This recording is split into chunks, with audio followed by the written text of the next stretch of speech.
Stories from Chinese history. The smile that's worth a fortune. It all happened around 2,800 years ago, in Zhou Dynasty 1046 BC, 256 BC, when there's no emperor in China yet and the top leader of the whole nation was called Heavenly King. The title of emperor didn't exist in China until the enthronement of the mighty Qin Shi Huang, who established Qin Dynasty 221 BC 207 BC. Among all the successive heavenly kings, there was the infamous Zhou Youwang, who couldn't care less about governing the country and more about collecting beautiful women from all around the nation to serve as his concubines. Repeatedly advised against his conduct by one of his ministers called Bao Xiang, Zhou Youwang was infuriated and threw Mr. Bao into prison. After 3 years of futile efforts to bring Mr. Bao out of jail, his family came to realize that their only hope of softening their ruthless king lied in good-looking women. They visited many places and finally found a breathtakingly beautiful girl in the countryside. They bought the girl, named her Bao, and then trained her in singing and dancing before presenting her as a gift to Zhou Youwang, who was living in the capital city of Hojing in the west of today's Xi'an City, Shanxi Province.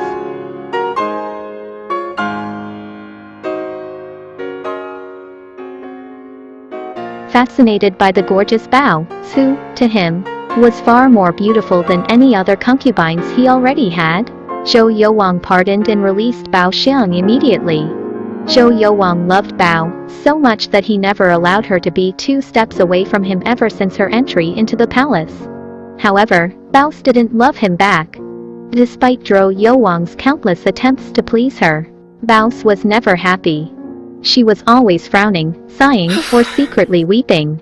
Yearning for her smile, the frustrated Zhou Youwang offered a reward of 1,000 jin of bronze. Back then bronze was an expensive rare metal, and 1,000 jin was equivalent to about 500 kilograms to whoever could put a smile on Bao's face.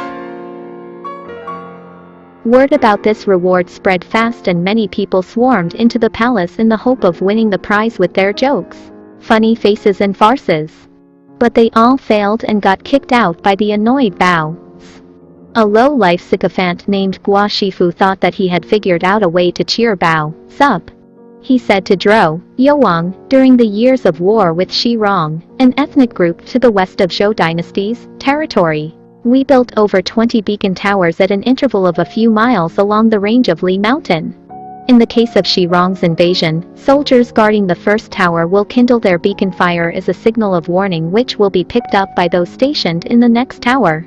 Those in the second tower will then inform their comrades in arms in the third tower in the same way. As the beacon fires are lit up one by one, nearby Sainers will rush to rally their armies and come to our rescue. Now that our country is at peace and those beacon towers are not in use, I want to invite your majesties to stay in Li Mountain for a few days and have some fun. When night falls, we can ignite those beacon fires and brighten the sky. Sainers whose fiefs are near will fall for this prank and hastily ride over with their troops. This will most definitely elicit a chuckle from Her Majesty. How do you think of my idea, Your Majesty? Upon Guo's words, Zhou Youwang beamed, clapped his hands and exclaimed, "Excellent! Excellent! Let's do it."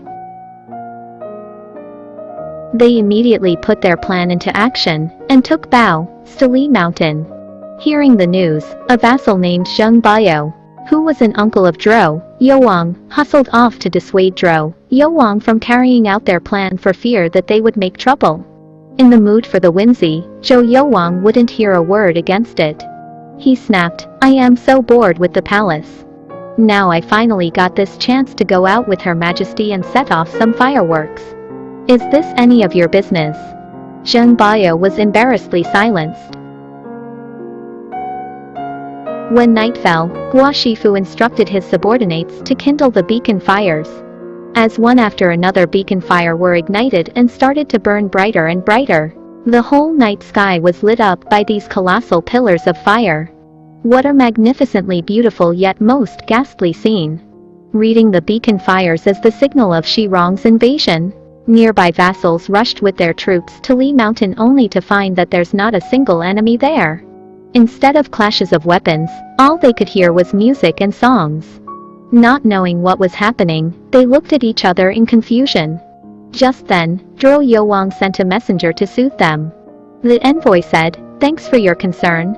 But there's no enemy here. It's just their Majesty's entertainment of firework display. Please go back home." Realizing that they had been fooled by Zhou Youwang, the vassals were seriously irritated. Confused by all this chaos caused by soldiers and chariots cluelessly running around, Baos asked Zhou Youwang, "What happened?" Zhou Youwang told her the whole story and said it was to make her happy. Tilted his head and with a flattering smile, Zhou Youwang asked Baos, "Is it enjoyable?" Baos was irritated yet amused. She sneered and said, "Haha, how interesting. What geniuses you are to think of something like this." Our fatuous Zhou Youwang, mistaking Bao's sneer for a happy smile, jubilantly granted Guoshifu 1,000 jin of bronze. They stayed on for a few more days before returning to Hajing in high spirits.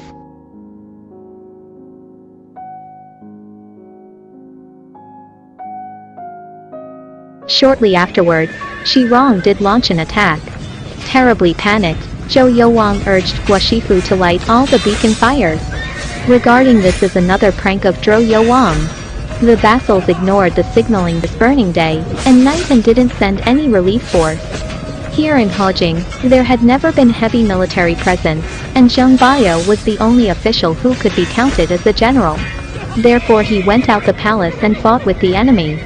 However, with just a small number of soldiers and chariots, he was soon besieged by the enemy and killed by a hail of arrows. Upon his death, his soldiers instantly became disorganized and ceased to fight properly. Immediately the army of Shi Rong flooded into Hajing and started slaughtering residents and looting the whole city.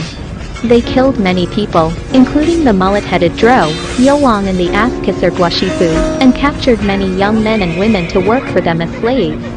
Even Bao, the beauty who had always been confined to the palace and never smiled, was snatched. The late Zheng Bio was the vassal king of Zheng Kingdom in today's Huaiyin County, Shanxi Province. Upon the news of his father's death, Hu Tu, Zheng Bio's son, immediately threw on mourning clothes and hastened to Hajing with an army of 300 chariots, about 22,500 soldiers to avenge his father. Under the leadership of the valiant and shrewd Hu Tu, the exceptionally well-trained Zheng army killed quite a few enemies upon their very first engagement. Not knowing if the invasion of Shi Rong was true, the other vassals didn't come to the rescue of Hajing until then. Meanwhile, on Shi Rong's side, the chief instructed his soldiers to accelerate the pace of looting.